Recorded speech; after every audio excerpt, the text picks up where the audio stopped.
Hello, Cardinal family. Welcome to your annual Parent Updates presentation. I am Dr. Ann Spurrier. I'm the grants manager for the district. And I'm Courtney Bean Jones, Director of Pupil Personnel Services.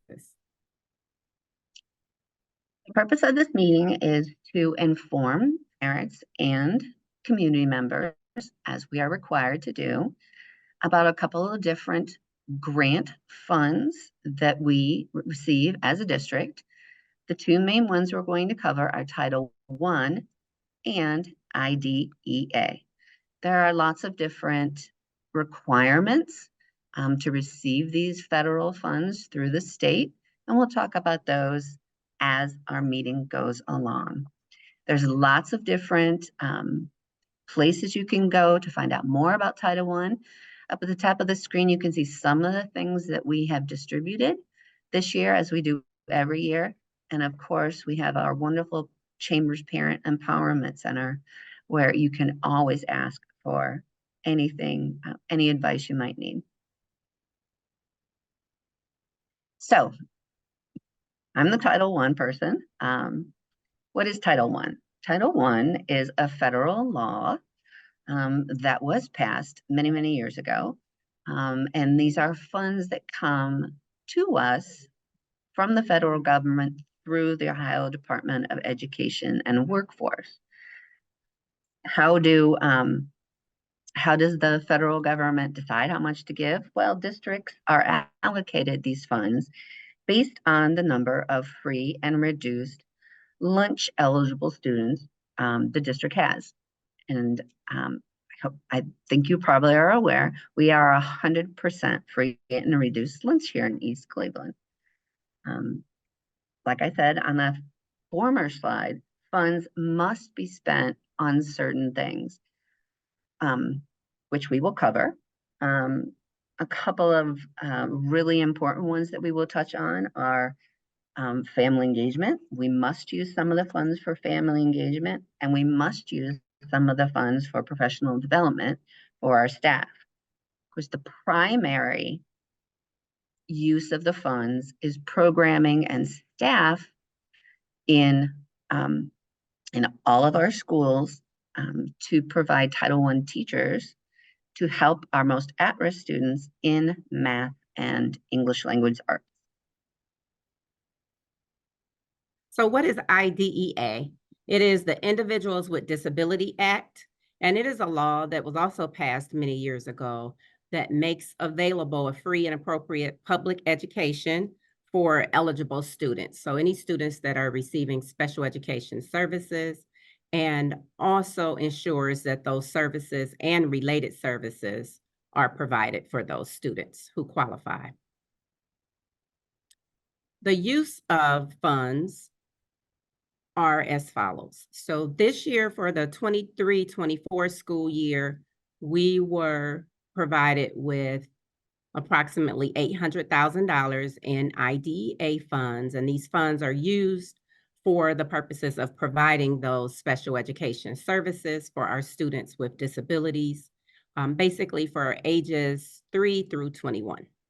Some other ways that we are allowed to use the funds are for instruction of those students that I previously mentioned, as well as the salaries for those who are providing those services. So intervention specialists, paraprofessionals, administrators, and related service providers.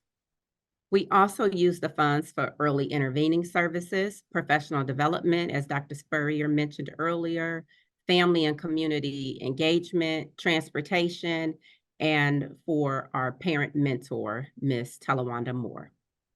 So who decides how to use these funds? There's a large group of people. That's the answer. The administrative team, certainly from the buildings and from the central office, seek a lot of feedback, not only from our Title I teachers, but our administrative staff, and of course you, our parents, and our community members. And why do we do that? It's because all schools in the East Cleveland City Schools are what are termed school-wide Title I sites.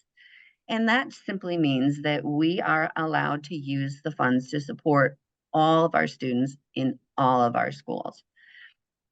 The number one focus, as I said, is on students who are at risk of academic failure in ELA and math, English language arts and math, but it does provide quite a few other funds for supplies for the classrooms, for field trips, for incentives for our PBIS program, which is Positive Behavior Intervention and Supports.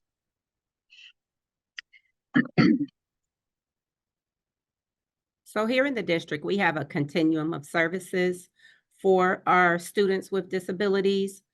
The programs are for serving children with learning challenges, as well as speech and language challenges and other related services.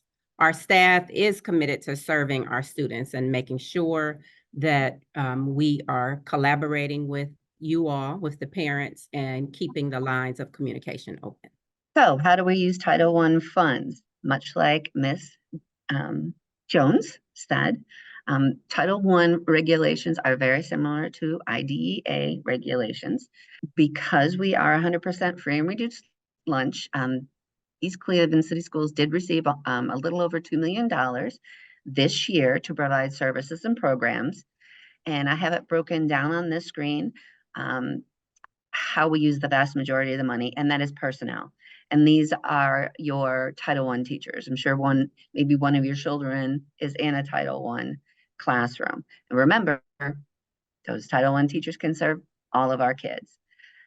Lately, especially over the last few years, we've spent an awful lot on technology, both the hardware and the software, so students can access even more resources online, and parent and family engagement events and resources.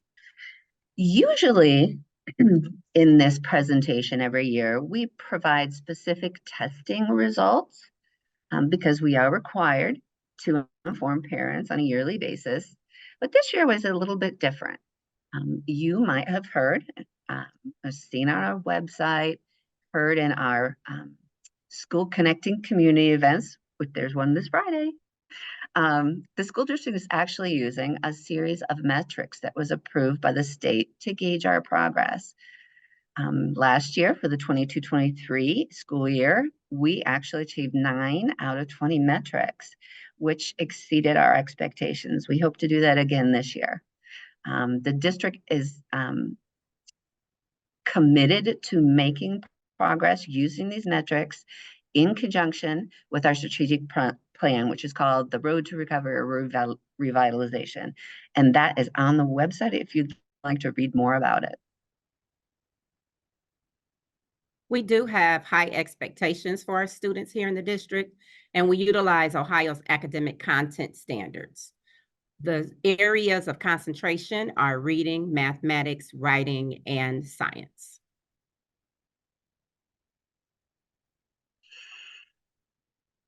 For testing in particular, we are required to provide parents specific information about their children's test scores, either on the state tests, which are called OST tests, Ohio State tests, or the MAP test. I'm sure everybody's familiar with all the MAP testing that we do, which is to help us get the kids ready for the state tests. Any of that information can be provided by your teachers or your administrative staff at your building. And to the extent possible, this is another requirement, we have to provide that information in a language that parents can understand. Our 4 primary languages in the district are English, French, Spanish, and Swahili this year. Another requirement is to provide a parent and family engagement plan for each school. And several things have to be included in that. Title I schools, which again are all of our schools in the district, they must provide timely information about Title I programs to parents. Thus this presentation. We have to conduct an annual evaluation of our programs to gauge their effectiveness. And we have to evaluate that effectiveness for strategies used for parent engagement.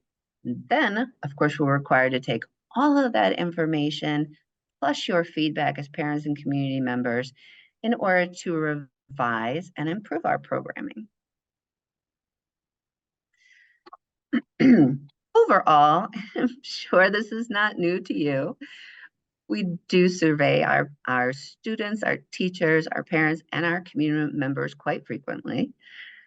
And we utilize a number of resources to do that electronically and in paper form. Overall, our impression is from that feedback that our schools are doing well. While our results, our academic testing results, are only moderately effective in helping our students progress in English language arts and math, which is why we introduced those other metrics this year that include testing and other ways to gauge our progression in growing the whole child.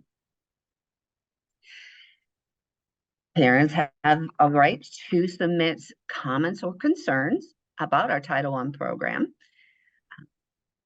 We would prefer that that start at the school-based level, either by talking with your teacher or the administrative staff.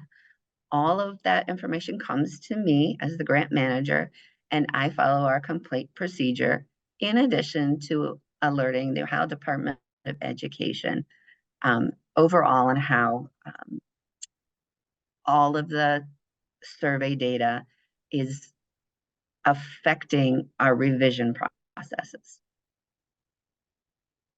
Parents also have the right to request and to receive timely information regarding the professional qualities of their children's teachers and paraprofessionals. You must be notified if your child is assigned to or taught for more than 4 consecutive weeks by a teacher who is not state qualified.